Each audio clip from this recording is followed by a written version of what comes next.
Bonjour à toutes et tous, bienvenue dans les coulisses du Grand Lyon. Mon invité du jour, Yasmine Bouaga, bonjour. Bonjour Raphaël. Vous êtes la maire du premier arrondissement, alors en ce début d'année, qu'est-ce qu'il faut vous souhaiter? Qu'est-ce qu'il faut me souhaiter à moi? Je pense surtout qu'il faut souhaiter aux Lyonnaises et aux Lyonnais de la santé, de la joie et j'aimerais ajouter de la reconnexion.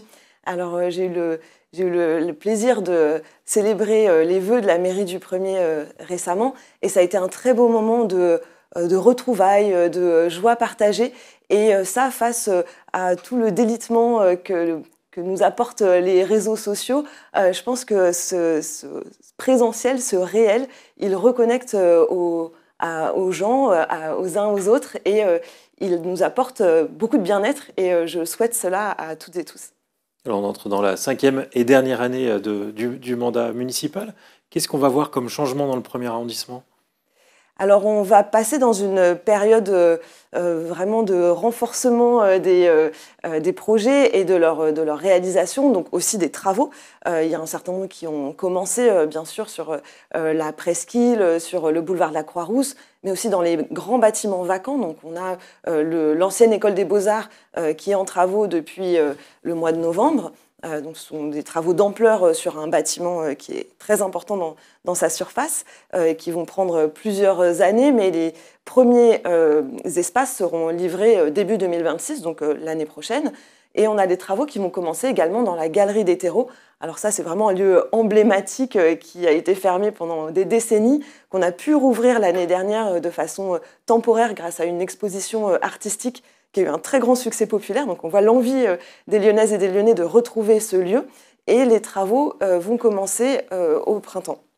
Et là, dans la galerie des terreaux, ce ne sera pas une galerie d'art, ce sera une cité des réparateurs, mais qu'on n'ouvrira pas avant les élections.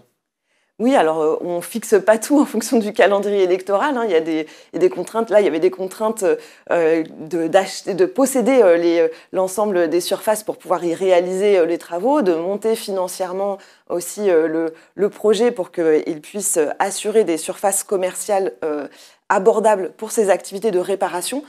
Et donc, c'est un projet vraiment important en termes de conception de l'économie, hein, de pouvoir soutenir une économie de la réparation.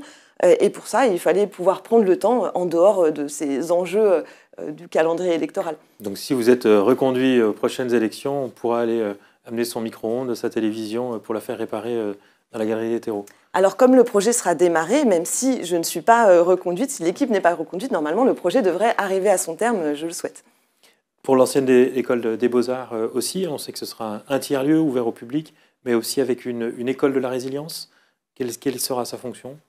Alors, l'idée de ce tiers-lieu dans l'ancienne école des Beaux-Arts, donc ce site Néret, c'est d'avoir une plateforme d'activités orientée autour du faire, du faire ensemble sur ces enjeux de transition écologique, et donc d'offrir des espaces à la fois pour des entreprises, pour des associations, pour les citoyennes et les citoyens. Et à l'intérieur, il y aura un lieu dédié comme plateforme sciences-société avec justement cette perspective que pour faire face aux enjeux de la transition écologique, il faut pouvoir avoir un espace de dialogue et d'interconnexion, de coopération entre les apports de la recherche et les enjeux des acteurs des politiques publiques, des politiques économiques, des actions citoyennes. Par exemple, comprendre le cycle de l'eau pour mieux se prémunir des inondations, mais aussi comprendre les mécanismes du fonctionnement de circuits d'alimentation, à la fois les mécanismes économiques, hein, pour aussi avoir une alimentation plus saine et de qualité. Je vous donne quelques exemples concrets. Et tout ça, ça doit on doit pouvoir avoir un lieu dans lequel toute cette compétence en matière de connaissances, de recherche qu'on a sur le territoire lyonnais peut davantage interagir avec les besoins de la société. Quelques questions sur l'actualité. On sait qu'il y a une vraie problématique sur le budget des collectivités locales. Avec le budget Barnier, on annonçait 25 millions d'euros à trouver dans le budget de la ville de Lyon, avec une inquiétude particulière pour les associations culturelles, les associations sportives. Vous commencez à voir en équipe municipale où il faudra faire des efforts? Non, alors à ce stade, on en est à l'analyse des possibilités, des pistes de réflexion sur les dépenses et sur les recettes. et a exprimé aussi des points de vigilance par rapport aux services publics. 25 millions d'euros, ça représentait, pour un peu vous donner des points de repère, d'ordre de grandeur, ça représentait le budget des cantines et du périscolaire. Donc c'est vraiment des services publics importants auxquels on ne veut pas, qu'on ne veut pas que les Lyonnais perdent. Et donc pour maintenir ces services publics importants, il faut qu'on puisse réfléchir de façon fine sur qu'est-ce qui pourrait être raboté, qu'est-ce qui pourrait être fait de façon plus frugale. On a beaucoup parlé des grands événements, par exemple. C'est important d'avoir des événements dans la ville pour faire vivre la convivialité, mais peut-être on peut organiser certains événements de façon plus frugale aussi pour faire face à ces difficultés budgétaires. Et peut-être que cette frugalité ne sera pas suffisante. Et pour l'instant, comme on n'a pas encore les décisions telles qu'elles vont s'appliquer aux collectivités, je ne suis pas en mesure de vous indiquer qu'est-ce qu'on va devoir faire comme choix. Mais ce seront des choix difficiles dans un contexte national qui est difficile. On parle de la suppression peut-être du feu d'artifice du 14 juillet, ça c'est un sacrifice que vous pourriez faire? Alors, ce n'est pas moi qui prendrai la décision, mais c'est un exemple, voilà, parmi ce que je vous disais sur les grands événements, c'est un exemple de quelque chose qu'on pourrait effectivement remettre en question. Il y a des associations sportives qui ont reçu des courriers déjà leur annonçant qu'ils toucheraient immédiatement 70% de la subvention qu'ils avaient eue l'année dernière, sans certitude pour de toucher le reste.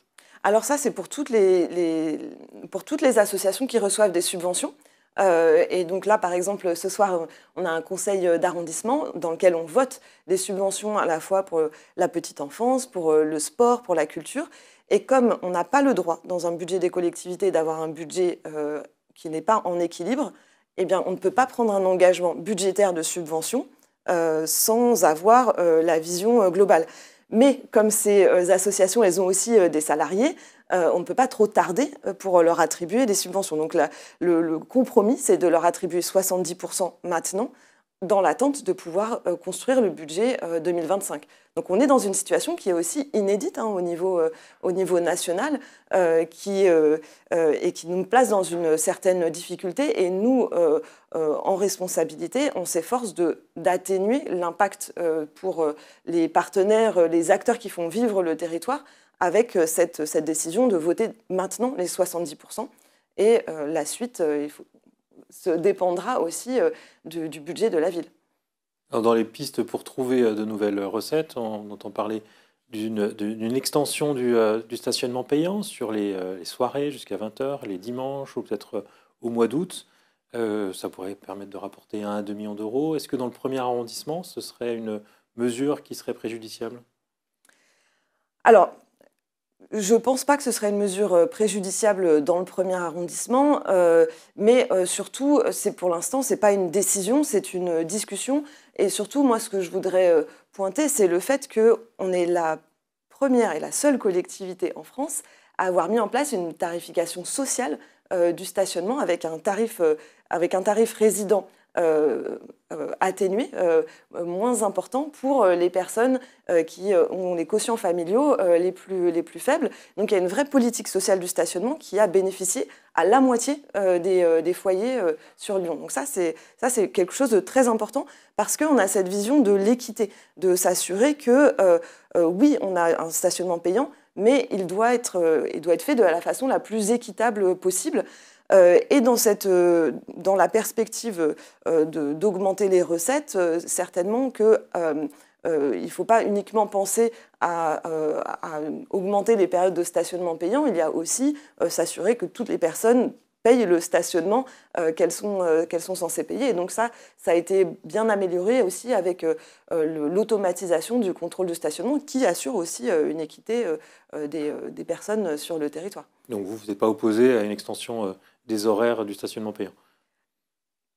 Moi, je ne pense pas que ce soit une bonne idée, mais comme je vous dis, on aura des choix difficiles à faire. Je ne peux pas vous dire ça c'est une bonne idée et ce serait une meilleure idée d'augmenter les tarifs des cantines parce que je pense que ce serait une pire idée d'augmenter les tarifs des cantines. Donc pour l'instant, on ne sait pas dans quel contexte on va devoir, enfin dans quel choix on va devoir faire, quel montant on devra trouver. Donc on est dans un contexte d'incertitude et il y aura un débat forcément sur ces sujets. On a déjà entendu les associations de commerçants s'inquiéter de cette éventuelle politique. Associations de commerçants qui se plaignent déjà d'une baisse du chiffre d'affaires. Est-ce que vous constatez dans le premier arrondissement que les commerçants sont en difficulté? On constate des difficultés des commerces et on les constate au niveau national. Hein. Il ne vous a pas échappé qu'on est aussi dans un contexte d'inflation, de grande inquiétude sur les budgets des ménages et que le contexte aussi budgétaire national renforce cette inquiétude-là. Moi, j'entends les commerçants qui parlent beaucoup de cette baisse de chiffre d'affaires avec une inquiétude sur la baisse de la fréquentation. La baisse de la fréquentation, ce n'est pas ce que je constate. Au contraire, sur la presqu'île, on a une très forte fréquentation du public. C'est noir de monde le week-end. Ça nous renforce beaucoup dans l'idée que c'est bien de piétoniser parce que de toute façon, le week-end, les gens marchent sur la chaussée parce qu'ils sont trop nombreux sur les trottoirs. Donc c'est vraiment ce qu'on voit quand on va dans la presqu'île, a fortiori en ce moment, c'est les soldes, etc. Par contre, effectivement, ça ne se voit pas. Les commerçants déplorent une baisse de leur chiffre d'affaires, mais qui est aussi liée à des changements de pratiques de consommation, qui est liée au fait à l'augmentation très importante de la vente en ligne. Et ça, moi, j'ai vraiment la conviction que tout ce qu'on fait pour amener les personnes en présentiel sur la presqu'île et sur les pentes de la Croix-Rousse pour justement améliorer la qualité des espaces publics, que les gens aient envie de venir s'y promener, admirer le patrimoine et consommer aussi dans les commerces, valoriser le commerce indépendant et les savoir-faire sur les pentes de la Croix-Rousse, et bien, tout ça, c'est favorable à l'activité commerciale parce que ça fait venir les gens. Ils disent plus de promeneurs, mais ce n'est pas forcément des consommateurs. Les gens qui viennent de l'extérieur de l'agglomération vont privilégier les endroits où on peut plus facilement se garer. Moi, je constate aussi que dans les villes moyennes et surtout les grandes surfaces commerciales en périphérie, elles sont aussi en difficulté. Donc, on est dans un contexte national qui n'est pas favorable. Et tout ce qu'on fait, nous, est plutôt de nature à renforcer la fréquentation sur ces secteurs de centre-ville. Et donc, c'est intéressant pour les commerces. Et d'ailleurs, les associations de commerçants sont très impliquées. Elles ont été très impliquées l'année dernière et elles vont l'être encore en 2025 pour organiser des événements qui fédèrent aussi les acteurs économiques du territoire, comme l'événement Chaud les Pentes, l'événement à table, qui sont des moments où on a une fréquentation très, très importante, qui montrait ce dynamisme-là. Et c'est vraiment ce dynamisme qui permet de renforcer l'activité sur la presqu'île. Juste un mot pour finir. On se souvient de l'effacement de l'abbé Pierre sur le mur des Lyonnais. Aujourd'hui, il y a un débat sur la statue du sergent Blandan.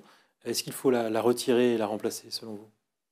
Alors non, je n'ai jamais entendu un débat de personnes qui proposaient de la retirer. En revanche, moi j'ai posé une question au conseil municipal concernant cette statue qui est en réalité assez méconnue. Et je pourrais vous en parler pendant longtemps parce que je me suis passionnée pour cette histoire. Parce qu'à partir du moment où on tire un fil, en fait, on a toute une pelote qui concerne à la fois l'histoire de Lyon et de l'Algérie, qui concerne l'histoire de ce soldat qui est né dans la rue juste à côté de la mairie, qui concerne aussi l'histoire de la statue elle-même, qui a connu beaucoup de rebondissements puisqu'elle a été fondue pendant la Seconde Guerre mondiale et ensuite remise en place au moment de la guerre d'Algérie. Donc il y a énormément de choses qui sont intéressantes à connaître pour les Lyonnaises et les Lyonnais. En fait, on a une sorte d'oubli de la mémoire commune et qui agit aussi sur l'inconscient collectif. Et moi, je pense, comme je vous le disais tout à l'heure, pour les questions de sciences de la vie et de la Terre, mais également pour les questions de sciences de l'histoire et de la société, je pense qu'on a tout à gagner à mieux connaître, à mieux se connaître, à partager aussi la connaissance historique pour aussi faire société commune. Donc à la fois connaître son passé et envisager l'avenir ensemble. Il faut valoriser l'histoire du sergent Blandan qui avait refusé de se rendre face à les Félagas pendant la colonisation de l'Algérie et qui avait du coup provoqué la mort des soldats qui étaient sous ses troupes, enfin sous ses ordres. Moi, je n'ai pas dit valoriser. Justement, c'est une statue qui a une histoire dans l'histoire de la propagande, dans l'histoire de comment on construit un discours collectif sur l'héroïsation militaire, etc. Mais je pense que c'est important de connaître cette histoire, de connaître aussi les liens qui sont très forts entre Lyon et l'Algérie, et ça se voit dans le premier arrondissement. On a cette rue d'Alger, rue d'Algérie, rue de Constantine, rue d'Oran, et qui date de la période à laquelle est mort le sergent Blandan pendant la conquête coloniale de l'Algérie. Donc on a aussi cette richesse-là qui fait partie de notre histoire et qui mérite d'être connue pour justement aussi dépasser les dimensions conflictuelles des mémoires. Il ne faut pas rester à quelque chose de très figé, identitaire, mais au contraire, voir aussi ce que ça nous a, comment ça nous a construit aussi dans notre diversité et notre métissage. Sur le même thème, en traversant le Rhône, pour le coup, il y a la rue Bugeaud, il y a une demande de débaptiser cette rue-là. Pareil, vous n'y êtes pas favorable? Ah si, moi je suis favorable à débaptiser la rue Bugeaud. C'est aussi la position du maire de Lyon.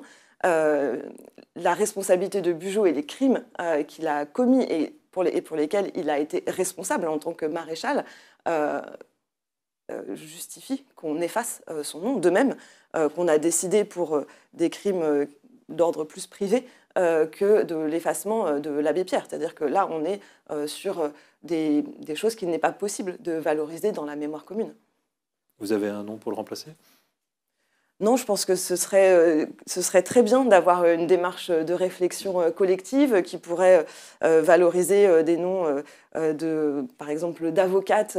Alors, je cite des femmes d'avocates qui ont défendu les combattants, des combattants de la liberté. Je pense qu'il y a aussi une diversité de propositions qui pourraient être faites par la société civile, par les associations, et que c'est très bien d'avoir aussi une démarche collective parce que c'est aussi une condition d'une démocratie mémorielle, aussi de pouvoir construire ensemble ce qui fait référence pour notre passé commun. Yasmine Boga, je vous remercie. Merci à vous. Et puis moi, je vous dis à demain pour une nouvelle émission des coulisses du Grand Lyon.